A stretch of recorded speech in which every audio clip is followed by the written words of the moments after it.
Hi எல்லோரும் நல்லா இருக்கீங்களா? இன்றைக்கி ஆப்பிள் நெல்லிக்காய்லாம் வச்சு ஒரு சூப்பரான ஜாம் ரெசிபி பார்க்கலாமா? இது டேஸ்ட் அல்டிமேட்டாக இருக்கும். இதுக்கு 2 மீடியம் சைஸ் ஆப்பிளில் தோல் சீவிட்டு விதையெல்லாம் எடுத்துகிட்டு இந்த மாதிரி குட்டி குட்டி பீசஸாக கட் பண்ணிவிட்டு இட்லி பாத்திரத்தில் அந்த பிளேட் மேலே வச்சுக்கோங்க. அதுக்கப்புறம் 7 நெல்லிக்காய் நான் எடுத்திருக்கேன், பெரிய நெல்லிக்காய். அதை அப்படியே முழுசாகவே நல்லா வாஷ் பண்ணிவிட்டு வச்சுருங்க. இதையும் வச்சுட்டு ஒரு 10 நிமிஷம் நம்ம ஆவியில் வேக வைக்கணும். அந்த ஸ்டீம்லேயே உங்களுக்கு நல்லா வெந்து வந்துடும். ஒரு 10 நிமிஷம் கழித்து ஓப்பன் பண்ணி பார்த்தீங்கன்னா நெல்லிக்காயெல்லாம் அப்படியே வெடிச்சிருக்கும். அழகாக அப்படியே பீஸாக எடுக்க வரும். இதை ஒரு பிளேட்டுக்கு மாற்றிட்டு நல்லா ஆற விட்டுருங்க. அப்போ தான் உங்களுக்கு நல்லா ஃபைன் பேஸ்ட்டாக அரைக்க முடியும். இதை ஒரு பிளேட்டுக்கு மாற்றிட்டு நல்லா ஆற விட்டுட்டு அரைக்க போகிறதுக்கு முன்னாடி அந்த நெல்லிக்காயிலேருந்து உள்ளே இருக்க அந்த சீடு விதையை எடுத்துடணும்.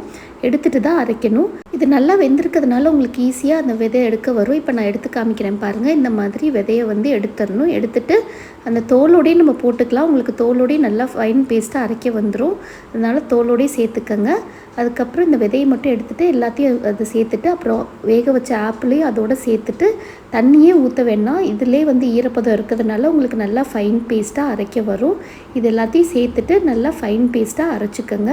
ஃபைன் பேஸ்ட்டாக அரைச்சதுக்கப்புறம் அது ஒரு பாத்திரத்துக்கு மாற்றிட்டு நம்ம அதிலே சுகரையும் சேர்த்துக்க போகிறோம். நான் இன்றைக்கி ஒயிட் சுகர் தான் சேர்த்துருக்கேன். உங்ககிட்ட பனக்கல்கண்டு இருந்தால் பனக்கல்கண்டு கூட தண்ணியில் கொதிக்க விட்டுட்டு கூட சேர்த்துக்கலாம் நீங்கள். நான் இன்றைக்கி 3/4 கப் சர்க்கரை எடுத்திருக்கேன். இந்த அளவுக்கு அது ஃபுல் கப்பும் போட்டுறக்கூடாது. ஒரு 1/4 கப் சர்க்கரை மீதி வச்சுட்டு சேர்த்துக்கங்க. ஏன்னா ரொம்ப இனிப்பு சேர்ந்துடும். ஃபஸ்ட்டு அந்த 3/4 கப்பில் ஒரு 1/4 கப் சர்க்கரை வச்சுட்டு மீதியெல்லாம் சேர்த்துட்டு நல்லா மிக்ஸ் பண்ணி விடுங்க. அந்த சர்க்கரை கரைஞ்சதுக்கப்புறம் டேஸ்ட் பண்ணி பாருங்கள். இனிப்பு கம்மியாக இருந்துச்சுன்னா மீதி இருக்க சர்க்கரையும் சேர்த்துட்டு இதை நல்லா மிக்ஸ் பண்ணி விட்டுருங்க. சர்க்கரை நல்லா கரையணும். அதை நல்லா மிக்ஸ் பண்ணி விட்டுட்டு 5 நிமிஷம் நல்லா மீடியம் ஃப்ளேம்லேயே வச்சு கொதிக்க விடுங்க. அப்பப்போ நடுவில் மிக்ஸ் பண்ணி விட்டுக்கிட்டே இருங்க. ஒரு 5 மினிட்ஸ் கழித்து நல்லா திக்கான கன்சிஸ்டன்சியில் வந்துடும். இந்த மாதிரி பிளேட்டில் வச்சு பார்த்தீங்கன்னா கீழே வடியாமல் இருக்கணும், கீழே ஃப்ளோ ஆகாமல் இருக்கணும். இதான் கரெக்டான கன்சிஸ்டன்சி.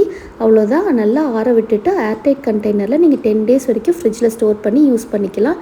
டேஸ்ட் அல்டிமேட்டாக இருக்கும். கண்டிப்பாக ட்ரை பண்ணி பாருங்கள். தேங்க்யூ.